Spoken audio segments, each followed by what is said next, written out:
부활주의를 맞아 하나님 앞에 예배하는 우리 모든 예배자들에게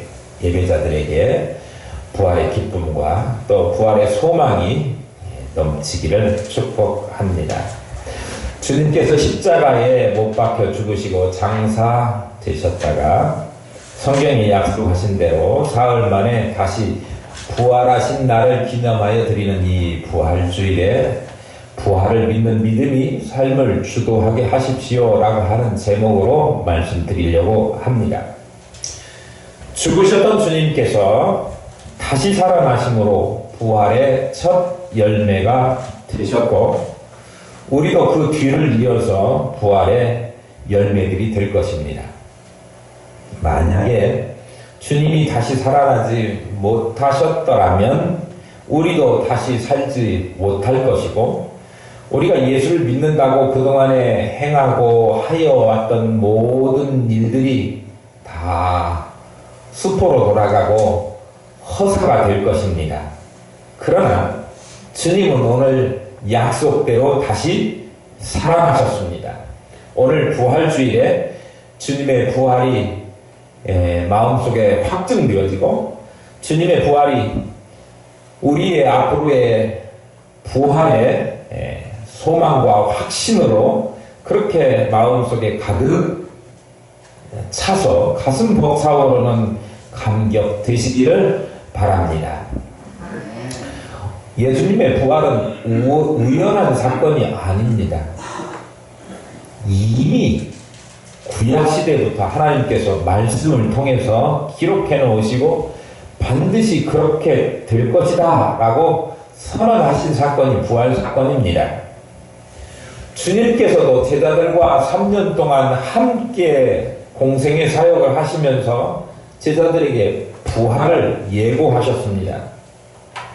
우리 읽은 본문이 기록된 마가복음 8장에도 인자가 많은 고난을 받고 장로들과 대제사장들과 서기관들에게 버림받아 죽임을 당하고 사흘 만에 살아나리라 그렇게 예고하셨습니다.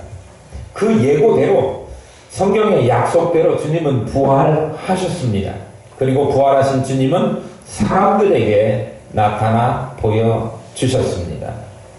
오늘 본문 말씀 9절에 맨 먼저 나타내 보여주신 그 사람은 막달라 마리아였습니다.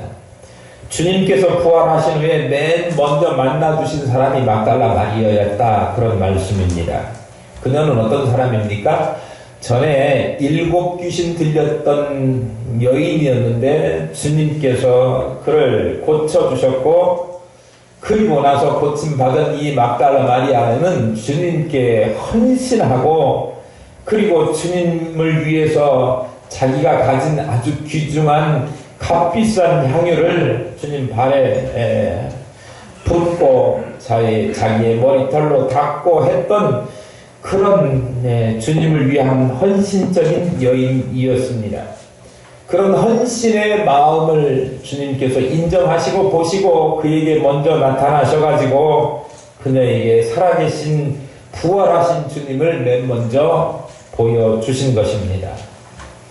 주님께서 살아나신 후에 맨 먼저 그녀에게 나타나셔서 주님의 부활을 확인한 막달라 마리아는 그 사실이 너무도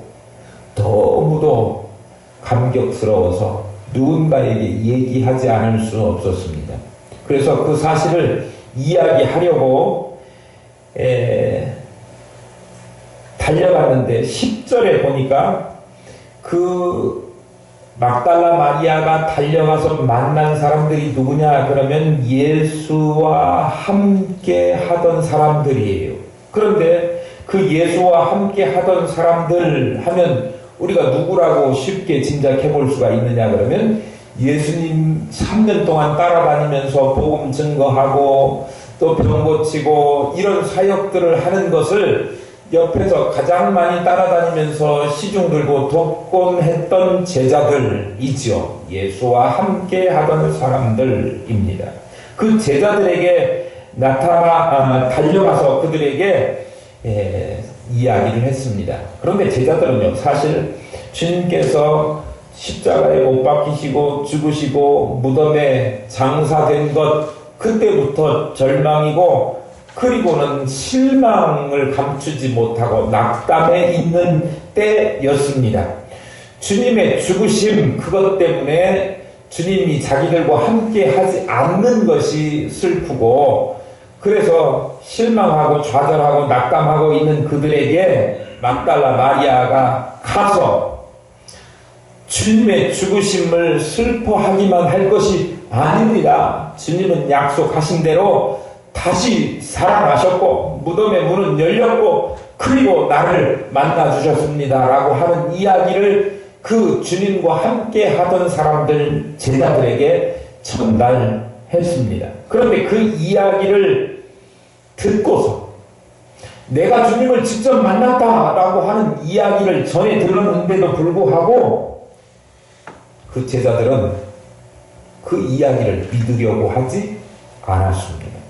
왜냐면요, 이 여인이 그 당시에 존경받던 사람들도 아니고 사람들에게 무시받았던 사람이고, 그러니까 그 말을 별로 신뢰하지 않으려고 생각했었는지, 아니면 주님께서 자기들에게 늘 나는 죽었다가 다시 사흘 만에 살아날 것이다 라고 하는 이야기를 했는데도 불구하고 그 자기들이 모시고 다니던 선생님의 이야기를 귓등으로 흘려버리고 기억하지 못했던지 믿지 못했던지 간에 그들은 그 주님을, 살아계신 주님을 내가 못 믿겠다라고 하는 막달라 마리아의 이야기를 들으려고, 믿으려고 하지 않았습니다. 사실 제자들이 이거 못 믿는 거는 의아한 일입니다. 왜냐면요, 이 사람들이 주님 사역하시는 동안 따라다니면서 죽었던 사람들이 다시 살아나는 일을 여러 차례 목격했습니다. 회당장 야이로의 딸, 그가 죽었는데 사람들이 뭐라고 이야기하냐면, 야, 네 딸 이미 죽었잖아, 그거 가지고 우리 선생님을 괴롭게 하지 말아라, 막 그렇게 이야기하는 내용이 성경에 기록되어 있지요. 그런데도 그 이미 죽었음이 틀림없는 야이로, 회당장 야이로의 딸을 주님께서 일으켜 세우셨어요. 살리셨다, 그런 말씀입니다.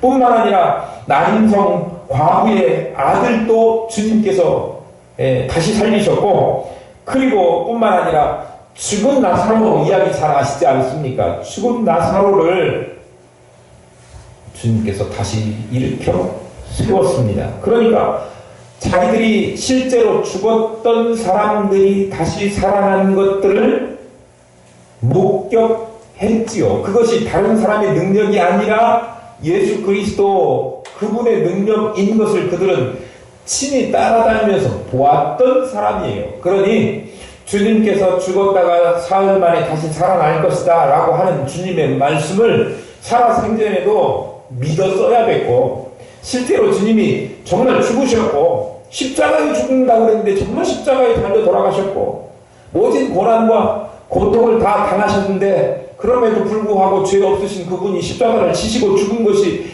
말씀에 기록한 대로 다 되었으니 그 뒤에 이어질 일, 부활하겠다, 부활하마 약속하신 주님의 그 말씀도 믿었어야 되는 거죠. 그런데 사람들은요, 어디까지는 믿고 어디까지는 못 믿겠다라고 자신의 믿음의 한계를 정해놓고 여기만 믿을 거야, 거기는 못 믿어, 이렇게 하는 경향이 있는 듯 합니다.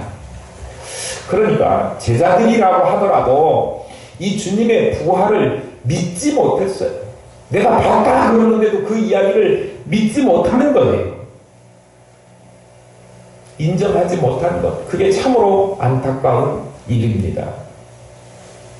신학자들 가운데 주님의 부활을 못 믿는 신학자들도 있다. 제가 언제, 다 그런 건 아니지만 그런 말씀 드린 적이 있지요.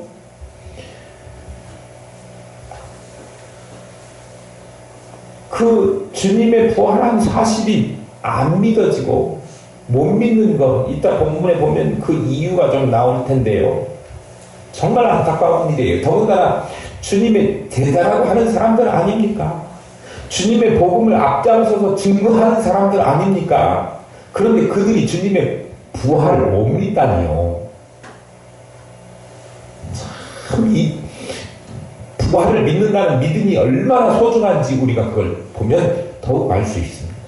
우리도요, 사람들에게 복음을 전하지만 어떤 사람들은 그 복음을 받아들이는 사람이 있는가 하면 죽어도 거짓말이라고 받아들이지 않는 사람들이 많이 있다, 그런 이야기예요.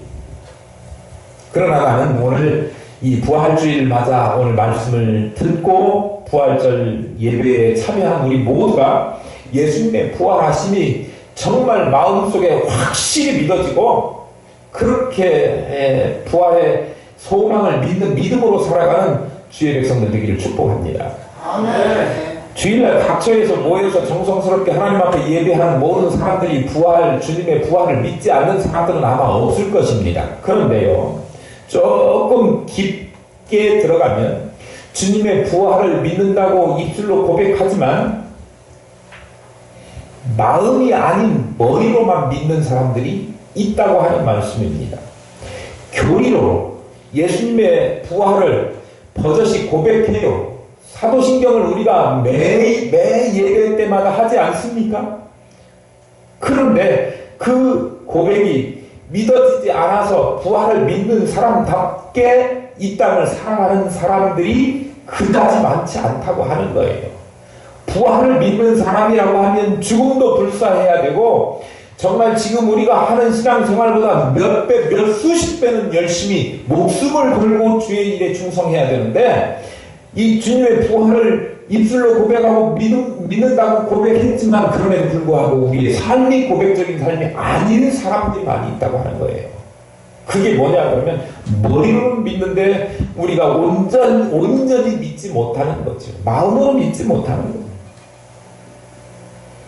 우리의 고백이 부활을 믿는다고 하는 그 신앙 고백이 그 고백하는 사람의 삶과 인격을 생각을 다 좌지우지할 만한 능력 있는 고백이 되려고 하면 우리가 전인격적으로 주님의 부활을 믿어야 하는 것입니다.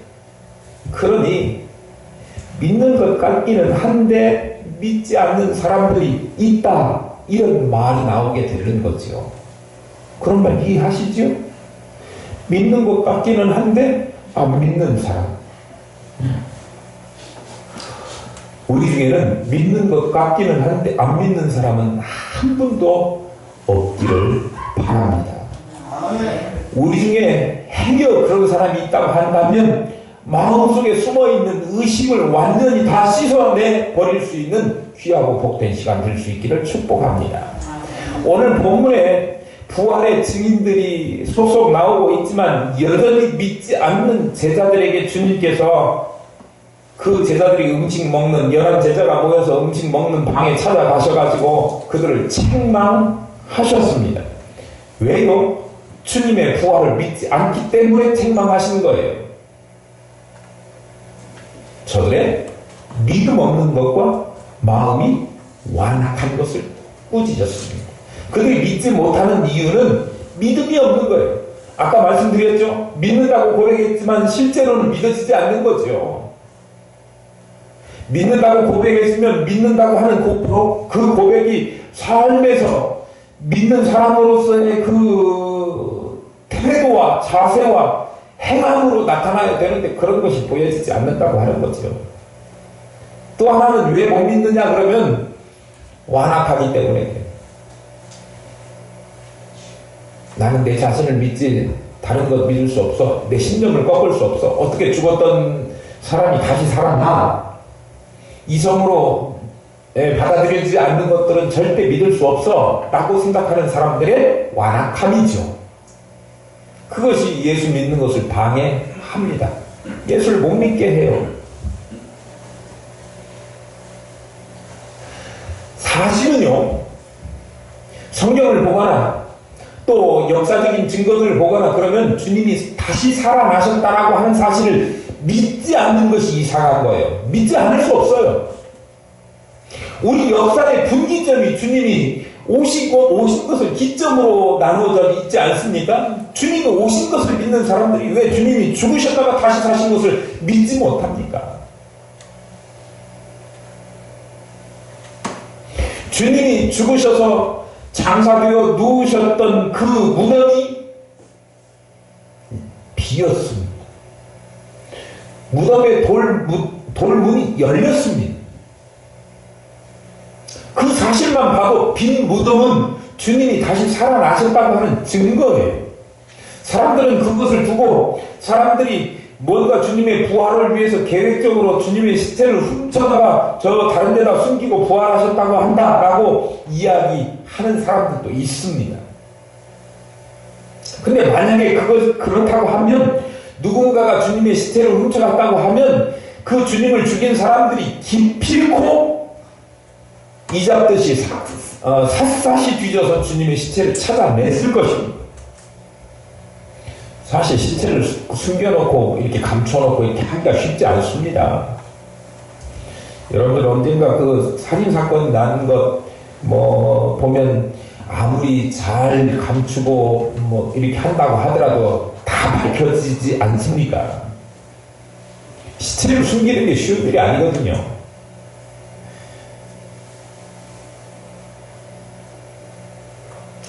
오늘 본문에서 보는 것처럼 예수님은 부활하셔서 사람들을 만나셨습니다.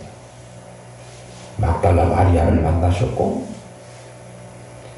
그리고 꾸짖기는 하셨지만 제자들을 만나주셨습니다. 오늘 본문에서도 보면 그 낙향하고 있는 두 사람을 만나주셨어요.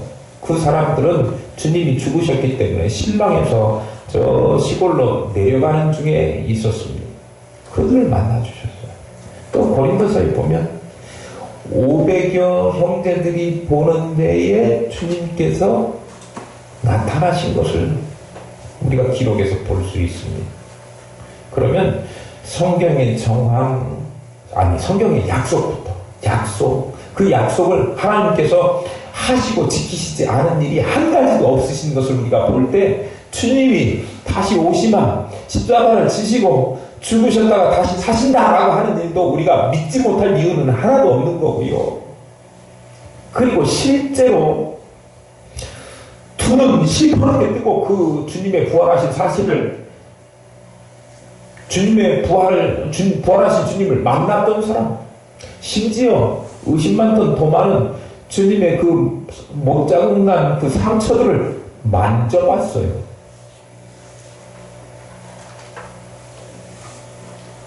주님이 부활하시지 않았다라고 증명하기가 더 어려운 상황입니다. 그런데도 결국 십자가에 예수님을 못 박았던 사람들은 부활의 사실 앞에 침묵하고 그 사실을 감추기 급급했습니다. 대제사장들은 예수님의 부활 현장에 있었던 그 군인들을 입막음하려고 뇌물을 주었어요. 그런데 뇌물 받은 사람들이 아무리 입단속을 한다고 해도 그들 입에서 새어나오는 진짜 진실은 밝혀지기 마련이고요. 뿐만 아니라 예루살렘의 곳곳 골목골목을 누비면서 주님의 부활을 외쳤던 제자들과 여인들의 소리, 이것을 잠잠케 할 수 있는 방법이 없었습니다. 그래서 예수님을 십자가에 못 박아 죽인 그 장소 예루살렘 그 도성에 예수님의 부활 소식을 외치면서 그 사실을 믿는 거룩한 성도들이 모여서 하나님 앞에 예배하고 찬송하는 모임이 생겼고, 그것이 예루살렘 교회의 시작이 된 것입니다. 예수님의 부활이 거짓말이라고 하면 그 수많은 사람들이 모여서 교회를 이룰 수 없었을 것이고, 그 주님의 부활 사실이 거짓이라고 하면 그런 일들은 지금까지 전해져서 우리가 이곳에서 이 시간 주님의 부활을 기뻐하며 찬송하며 예배할 수 없을 것입니다. 주님의 부활한 사실은 꾸며낸 이야기도 아니고 기독교가 말하는 전설 같은 것도 결코 아닙니다. 확실한 이야기고 분명한 사실입니다. 그러니 우리는 주님의 부활을 믿어야 되는데 주님의 부활을 믿지 못하는 이유는 우리가 믿음이 없거나 아니면 우리의 마음이 완악하기 때문이거든요. 주님의 부활을 믿지 못하는 이들은 마음이 완악하기 때문에 그래요. 그러나 우리에게 하나님께서 은혜를 주셔서 우리가 그 당시에 주님을, 부활하신 주님을 직접 만나지 않았다고 하더라도 우리는 하나님의 말씀을 믿게 되는, 믿는 그런 마음을 허락하여 주셨고, 그 믿음을 우리에게 허락하시고 그 말씀 앞에 겸손해지고 낮아지고 무릎 꿇는 그 믿음을 주셨으니 하나님의 은혜를 감사할 수밖에 없는 것입니다. 아담 안에서 모든 사람이 죽은 것 같이 예수 그리스도가 부활하심으로 예수 안에서 모든 사람이 살았음을 확실히 믿는 저와 여러분 될 수 있기를 축복합니다. 예수님의 부활이 앞으로 나도 그렇게 될 것이라고 하는 부활의 첫 열매 되신 주님을 믿어서 나도 주님처럼 그 다음 열매, 부활의 열매임을 믿으시기를 바랍니다. 썩을 것으로 심고 썩지 아니할 것으로 다시 살 수 있다고 하는 사실을 믿으시기를 바라고, 욕된 것으로 심었으되 영광스러운 것으로 다시 사는 능력을 회복하고 얻게 되는 주의 백성 되신 것을 우리가 감사하는 오늘 부활주의 될 수 있기를 축복합니다.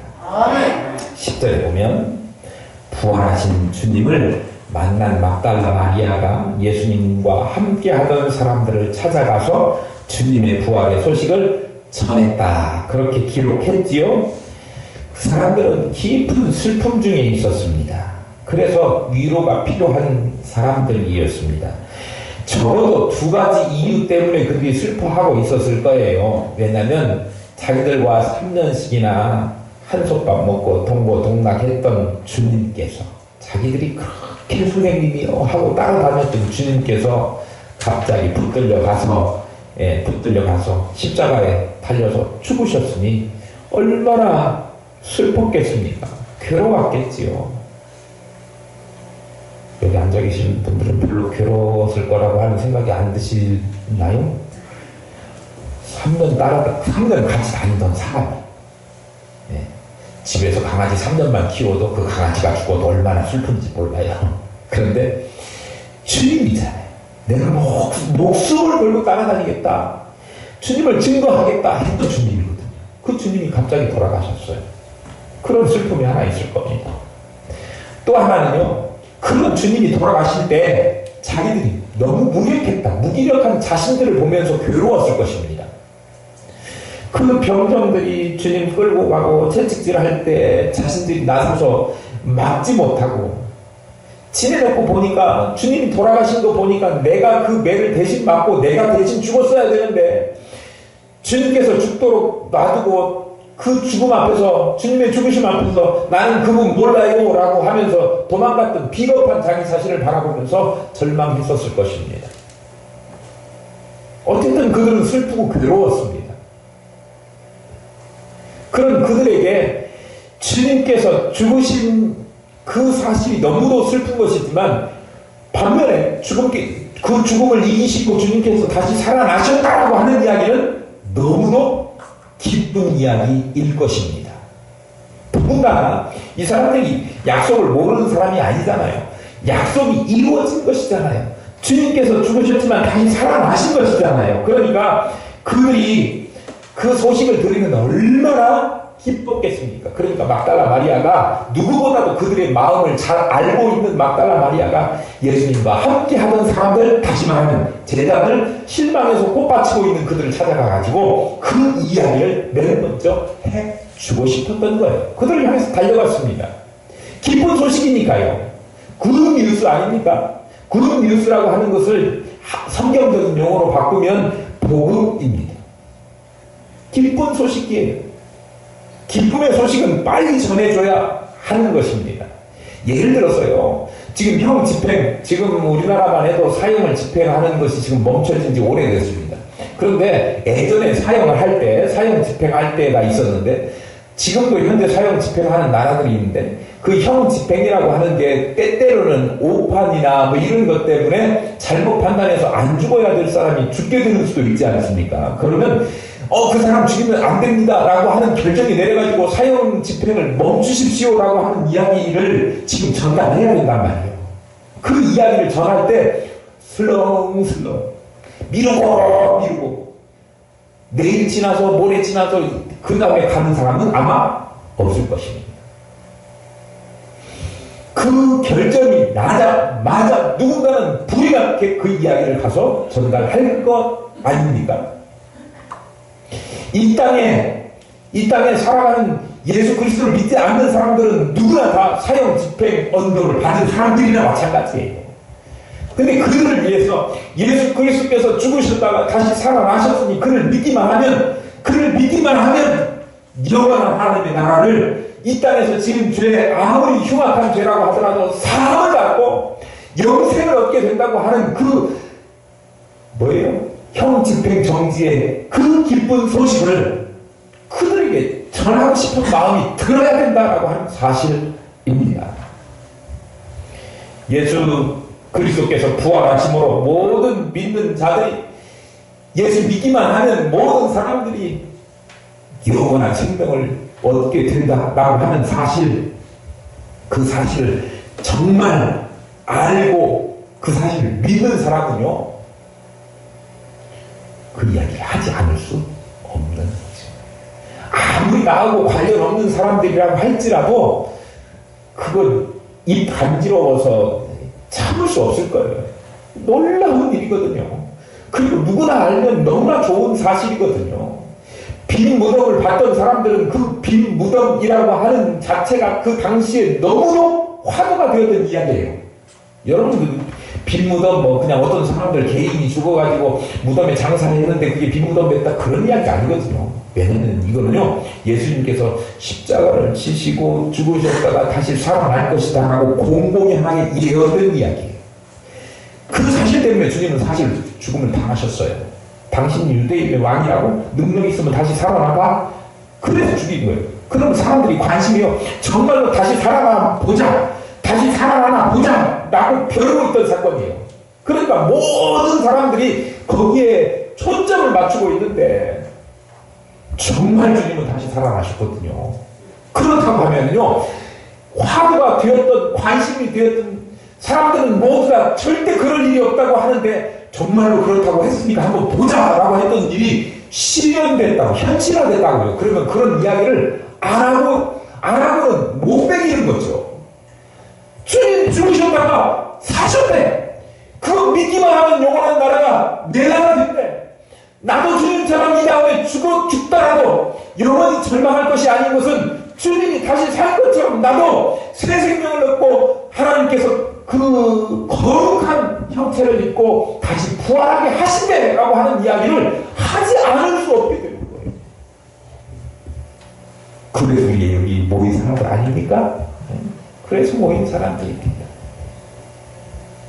그렇기 때문에 우리가 빈무덤을 보는 사람들은 남녀 할 것 없이 누구나 다 주님의 살아나심을 증거했고, 그리고 주님의 부활을 직접 만난 사람들은 나중에 자신의 입을 다물지 못해서 어디를 가든지 누구를 만나든지 주님을 증거하고, 그리고 실제로 오순절 다락방에 모였던 사람들은 예수님의 죽음을 직접 만나지 않은 사람들이었지만, 그럼에도 불구하고 그 사람들은 빈 무덤을 직접 보지도 않았지만, 그러나 그들은 성령 입에서 성령 충만하심으로 그 주님의 죽으심과 부활하심을 믿고 자기도 또한 부활할 것과 영원한 생명을 얻게 된 것을 확신해서 그 이야기를 만나는 사람들마다 증거하지 않을 수 없었던 것입니다.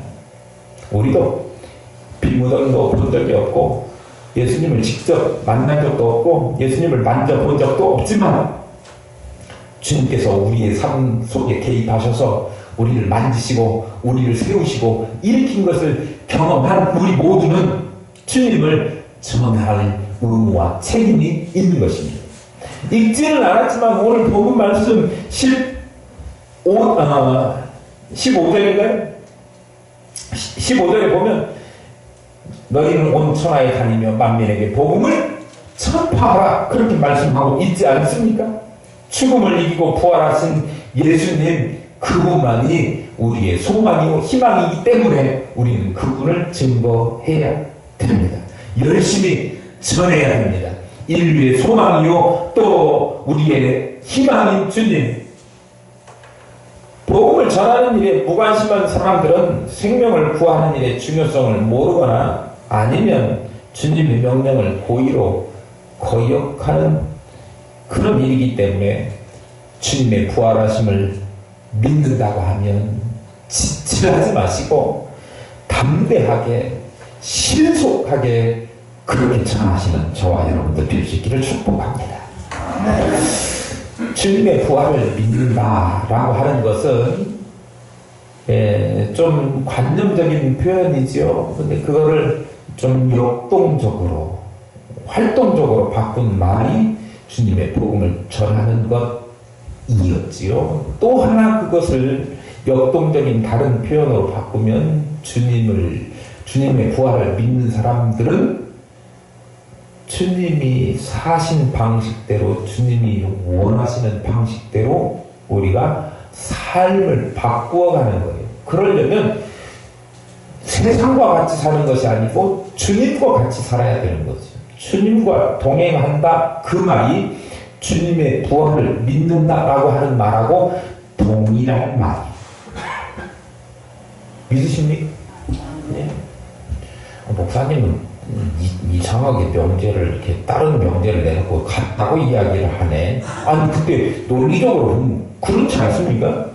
주님의 부활을 못 믿는 사람이라고 하면 주님이 원하시는 뜻대로 살지 않을 것입니다. 주님의 부활을 믿는 사람이라고 하면 주님이 원하시는 뜻대로 살 것 아닙니까? 그러니까 그 말이에요.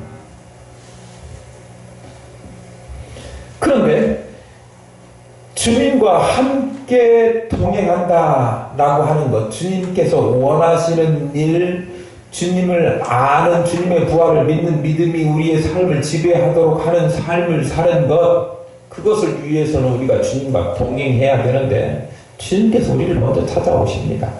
그 주님을 멀리 밀어내지 마셔야 돼요. 주님께서 찾아오실 때 거부하지 말아야 되는데 주님께서 찾아가는 사람들을 보면 어떤 사람들을 주님께서 먼저 찾아가시는가. 오늘 본문에 그 단서가 좀 남아 있어요. 주님께서 찾아가시는 사람은 고위관직 그리고 건강한 사람, 돈 많은 사람 찾아간 것이 아니라 주님은 연약하고 소외받고 힘없고 절망하고 실망한 사람들, 병든 사람들, 의원이 필요한 환자들에게 찾아가셨다라고 하는 말씀입니다. 오늘 보면 부활하시자마자 막달라 마리아를 만나셨다 그랬습니다. 소망을 잃고 슬퍼하며 눈물을 흘리고 있는 초라한 여인. 우리 성경에 막달라 마리아 하니까 대단히 유명한 인물이구나라고 생각할지 몰라도요. 그냥 마리아, 수도 없는 마리아. 옛날에 마리아, 요즘 저 고속버스 타면 목사님들이 많아가지고 목사님 부르면 막 앞에 있는 사람들이 다 쏴봐요. 목사님들이 그만큼 많다는 얘기죠. 메리 부르면은 미국에 있는 메리들은 다 부르더라고요.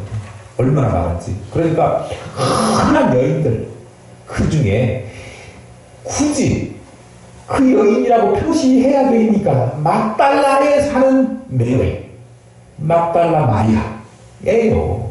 그런데 사람들이 그 당시에 이 여자들이요 가난하지, 또 여자이지, 더군다나 일곱 귀신 들렸던 여자잖아요. 귀신 들렸던 사람들 가까이 하고 싶은 사람 있어요? 다 외쳐가고 멀리하고 소외되었던 여인이에요. 그런데 그 여인을 찾아가 주셔서 그 여인에게 자기가 부활한 사실을 제일 먼저 보여주셨던 거예요. 막달라 마리아는 자신이 그렇게 귀신 들려서 어렵고 병들어서 고통받을 때 주님 만나서 고침받고 회복되었던 것이 감격스러워서 그를 위해서 정말 값비싼 향유 옥합을 깨트려서 주님을 섬겼고, 주님의 일이라고 하면 주님이 십자가에 달려서 돌아가시는 그 순간까지도 따라가서 그 현장에 같이 참여하고 싶었던 여인이 바로 막달라 마리아예요. 그러니까 가난하지만 주님과 가까이 하고 싶어하는 사람들을 주님은 찾아가 주셔서 만나 주시고, 그에게 소망을 듬뿍 안겨 주신 것입니다. 슬퍼하는 여인, 고통 중에 있는 여인, 버림받은 여인, 소망이 없는 답답한 이 사람들을 주님은 만나주셨습니다. 또요, 엠마오로 가는 두 제자, 그 두 제자 이야기가 뒤에 나오는데요. 이 이야기는요, 누가복음 24장에 보면 자세히 기록되어 있습니다. 시골로 왜 이 사람들이 낙향하고 있었느냐 그러면 그들이 엠마오로 가는 사람들이었는데 주님이 죽으시니까 절망해가지고 자기들은 이제 끝났다. 선생님 없는데 우리가 무슨 힘이 있으랴. 뭐 그래서 시골 가서 농사만 짓고 이제 생을 마감해야 되겠다. 그런 차원으로 지금 엠마오로 가는 중이었습니다. 근데 그들을 향해서 절망감에 차 있는 그들을 주님께서 찾아가 주셔서 만나 주셨고 그들에게 새로운 사명을 부여해 주시고 새로운 힘과 능력을 주셔서 주님의 일에만 매진할 수 있도록 다시 일으켜 세우시는 일을 주님께서 하셨다고 하는 거예요. 그들을 찾아가서 그들을 만나 주시고 그들과 동행해 주신 것입니다. 그런데요, 나는 오늘 저와 여러분을 주님께서 만나 주시고 동행해 주시기를 소망합니다. 사람들이 알고 보면은요, 정말 사람들이 뭐 차이가 많은 것 같지요. 어떤 교회는요, 뭐 교회가 대단히 무슨 주변에 환경도 좋고 모이는 그룹이 대단한 사람들이 모이는 그룹으로 정평이 나 있는 교회들이 있습니다. 서울에 정치인들이 많이 나가는 교회도 있고 또 학문적으로 이렇게 좀 박사들이 많이 나가는 교회도 있고 대전에도 그런 교회들이 있습니다. 왜냐하면 대전도요 다른 타 도시에 비해서 연구소가 많기 때문에 뭐 박사급 뭐 이런 연구진들이 많이 모이는 교회들 있어요. 제가 섬기던 교회도 그런 교회 중에 하나였는데 교회들 3분의 1은 아니고요. 과반수는 박사학위를 가지신 분들입니다. 그런데 제가 거기서 목회를 해보니까요.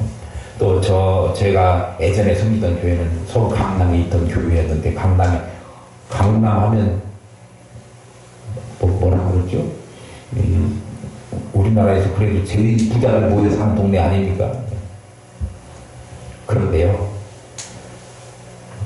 가보니까 성도들 아무리 부자이고 고급 승용차 타고 다니고 그리고 박사학위 수십 개 갖고 다녔어도 사람들 다 보면 거기더라.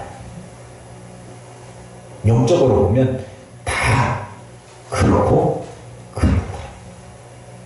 그러니까 목사님 내가 가진 것 없어도 또 뭐 어쩐다고 하더라도 그 성도들 앞에서 전혀 쩔 일이 없고 주눅들 일이 없더라.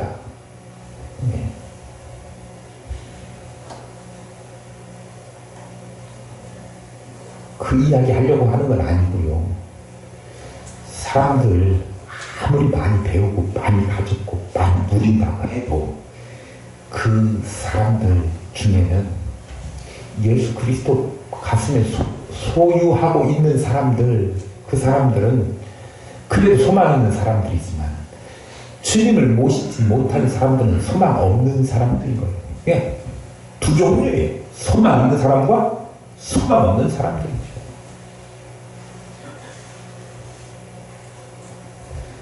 그렇다면 사람들이 다 그렇게 이 땅에 있는 것 때문에 쫓아가고 아웅다웅하고 그거에 기죽어갖고 실망해갖고 낙담하고 그것 때문에 낙향하고 그것 때문에 콧받치고 있고 눈물을 흘리고 있고 쥐어짜고 있고 그러고 있는데 그럴 것 아니라고 하는 거죠. 물론 그런 사람들을 향해서 찾아오셔서 그것이 전부 아니다.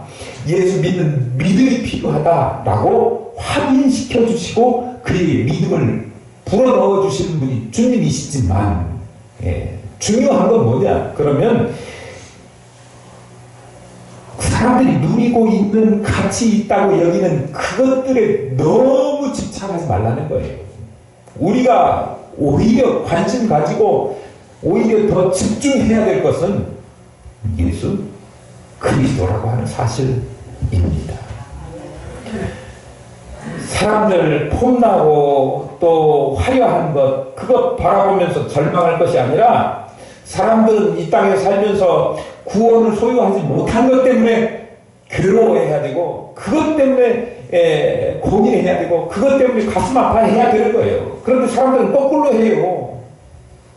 구원을 가지고 있으면서도 구원을 받고 예수 그리스도와 동행하면서도 그것이 없는 사람들보다 더 많이 괴로워하고 더 고민하고 그거에만 탐닉하고 그것만 따라가려고 하는 사람들이 있다고 하는 거예요. 우리 어떻게 해야 되는 거예요? 부활을 믿는 믿음의 사람들이라고 하면 이 땅에 가진 것이 조금 없어도 그것이 조금 불편을 우리에게 줄 수는 있지만 그것 때문에 기죽을 일 아니고 그것 때문에 영원한 소망과 영원한 생명을 팔아먹는 그런 어리석은 짓 하면 안 되고 그것이 없어도 불편할 수는 있어도 그것 없다고 해도 우리 안에 가득 채워진 부활의 소망과 예수 그리스도 때문에 날마다 기뻐하고 날마다 찬송으로 입술에 고백이 나와야 되고 그것 때문에 진짜 해피한 우리의 삶의 모습이 드러나야 되는 거지요. 그러니까 여러분들 이 땅에 살아가면서 좀 고생스럽고 그런다고 하더라도 매일 반복되는 우리 집사님 기도하시지만 매일 반복되는 일상이 우리에게 계속된다고 하더라도 그것 때문에 불평할 것이 아니라 오히려 날마다 삶을 연결할 수 있게 하신 주님을 우리가 찬송하면서 우리 한 걸음 한 걸음 날마다의 삶 속에서 예수 그리스도를 모신 사람으로서의 족적을 아름답게 만들어가는 일을 차분하게 잘 감당케 하심을 인하여 오히려 감사하고 그렇게 우리가 살아가야 된다라고 하는 거지요. 어떤 때는 믿음이 있는 믿음으로 살다가 어떤 때는 믿음이 푹 깔아앉아가지고 좌절한 심정으로 살다가 우리의 인생의 일기들을 매일매일 보고서를 하나님 앞에 매일매일의 보고서를 앞으로 드리게 될 텐데 그것이 움푹들푹이 아니라 일관되게 상승하는 우상향 좋아하시죠? 우상향하는 주님을 향한 그 사랑하는 마음이 점점 커지고 점점 더 높아지고 주님을 사랑하는 그 사랑이 더욱더 커지는 그런 사랑으로 변화되면 우리 주님을 사랑하는 것만큼 이 땅에서의 불평한 것들도 아무것도 아닌 것처럼 여기게 되고 그것도 오히려 감사할 수 있고 또 우리가 누리게 되면 그것 때문에 더욱 하나님께 찬송하고 내가 한 것 아닙니다. 주님께서 주신 것입니다. 모든 것이 주님의 은혜입니다라고 고백할 수 있는 그런 입술의 고백들이 나오게 되는 거예요. 그러니까 부활을 믿는 믿음이 우리의 삶을 주도해 갈 수 있도록 여러분들이 삶의 태도 또 하는 말들, 언어의 습관 이런 것들을 고치시고 우리가 한 걸음 한 걸음 옮기는 것을 통해서 주님의 영광을 크게 드러내는 저와 여러분들 될 수 있기를 이 부활주일 아침에 당부하고 축복합니다. 아멘.